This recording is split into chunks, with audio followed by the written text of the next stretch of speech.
Can any of you tell me how this cartoon murder mystery game has taken over the internet in the past few weeks? Well, you probably wouldn't have clicked on this video if you could, so here's why.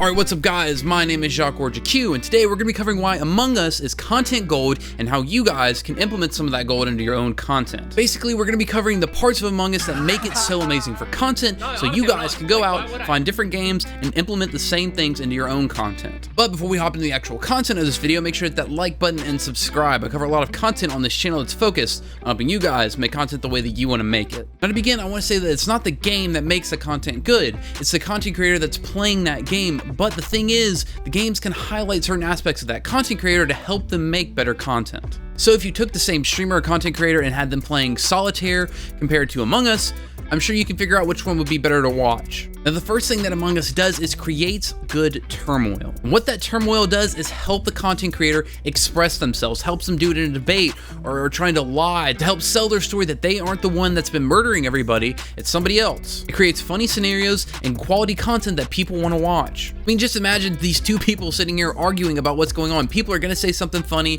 something's going to be interesting, it's going to be good. And with all this turmoil, it just comes more and more social interaction. With all that social interaction, it forces more people to communicate. And every single little bit of that communication leads to more content. Somebody's saying something funny, somebody's lying, somebody's saying something that's interesting, and in general, just making more content for people to be interested in. It creates interaction between different people in a very content-driven way. Number two is the different emotions you can feel based on who you're watching. Are you watching the imposter, or are you just watching a normal crew member? Watching either one of those gives a completely different emotion. If you're watching the imposter, are you gonna get caught? Are we gonna get away with it? There's that excitement at the edge of your seat wondering what is gonna happen here. Or are you the crew member where you're sitting here questioning about who's the imposter? Can you even trust the people around you? Is this person following me because they want to kill me, or are they following me because they have to do their own task?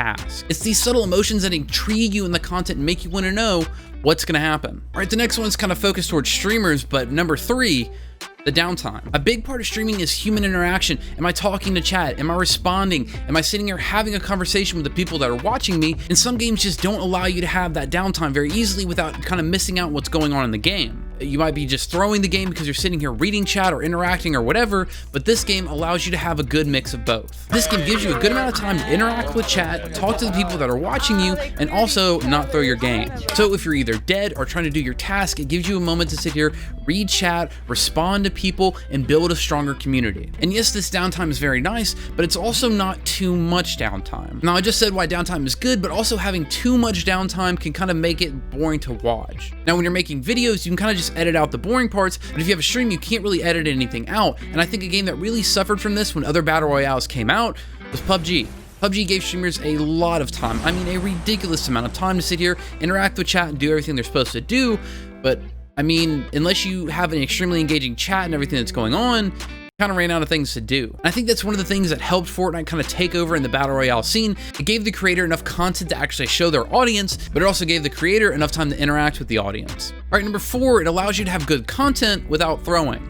And by this, I mean, like when we're sitting here debating like who's the imposter, who's not the imposter, we can say or do something that's funny without just completely ruining the game. Like I can't even explain the amount of times I've pissed off my friends by throwing a game of CS because I just wanted to have fun. That's what I'm saying. Among Us allows you to sit here, do funny things, make things funny, or just talk in general without throwing the game. Not saying it's impossible not to throw, but it's a lot easier. All right, number five, it's simple.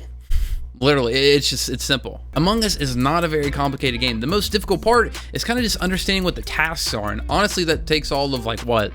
Seeing them like 2 or 3 times max. I mean, just imagine trying to explain like League of Legends or Overwatch to somebody. Like, it's not an easy game to watch. But if you watch Among Us, you can just see, okay, there are people running around, they're doing tasks, and they're trying not to get killed. That's it.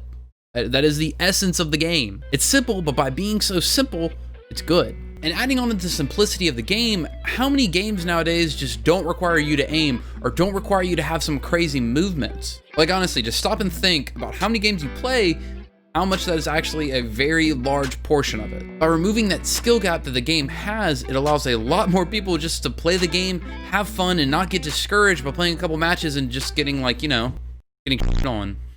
This leaves the only skill that you need for this game are social skills or human interaction skills, whatever you want to call it, but to some extent, Everybody has these. All right, number 6.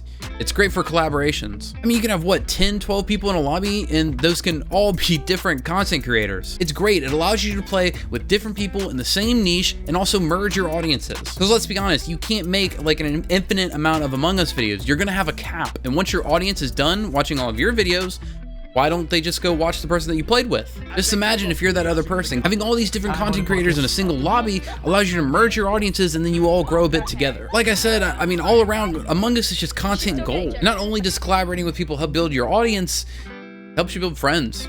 At least personally, that's a huge part of gaming for me. I love playing with my friends. Like honestly, dude, I get bored of video games like very quickly. If I don't have somebody to play with or to compete with or anything like that, dude, like, it's boring to me. It gets boring. And I know this is my opinion and not everybody else's, but having different friends to play with just makes things better in general. On top of that, when you're building these friendships, guess what you're also doing? You're building that community I talked about earlier, and building a strong community and building strong friendships also allows you to grow as a creator. And there's one more thing that it doesn't really deserve its own kind of like section, I guess, because it's kind of small, but it's something that Among Us got that a lot of other games that blow up get. That's a lot of different big creators playing the game. Now, after all those big creators have played the game, you don't get as much value when you start playing the game after they've already played it. At that point, the big creators are already making content on it, and you're gonna get drowned out. But what this does do, and it's kind of fuzzy because you can't really predict it, it allows people that are already making content on that game before the big creators to play it to get a lot more exposure. Specifically, one creator that I think got to take a lot of advantage of this was Pestily whenever Tarkov blew up. Pestily put a lot of work and effort into doing Tarkov content before it blew up. And then when Tarkov blew up, guess who blew up with it?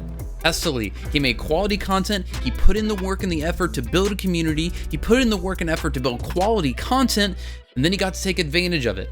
Hard work paid off, and for all that hard work, he now has an amazing following. But back to Among Us, right? It's like I said, it's very difficult to find these games before they blow up because nobody really knows. But take the traits that have blown up in these games in the past, like what happened with Tarkov or what happens with Among Us, find the things in the game that make it good. Then you can take these traits that make that game good and find them in other games. And then when you find these traits in other games, it helps you take advantage of them and help you manipulate your content to where it's a lot better. And I say manipulate, but that sounds like a mean word or a bad word or whatever. But basically, just take advantage of the opportunities that are right in front of you. There are an amazing amount of positives that are naturally built into the game that also just transfer over to content. Now, I hope that this video, or at least in my opinion, explains why Among Us is so good for content. But hopefully you guys can find these traits in other games and then uniquely implement it into your own content. So if you found this video helpful, make sure to hit that like button and subscribe. I cover a lot of content on this channel that's focused on helping you guys make content the way that you want to make it. Also, let me know down in the comments below if there's something else or somebody else you want me to cover in a future video. And until next time, peace. Basically, this video is going to be covering why Among Us has so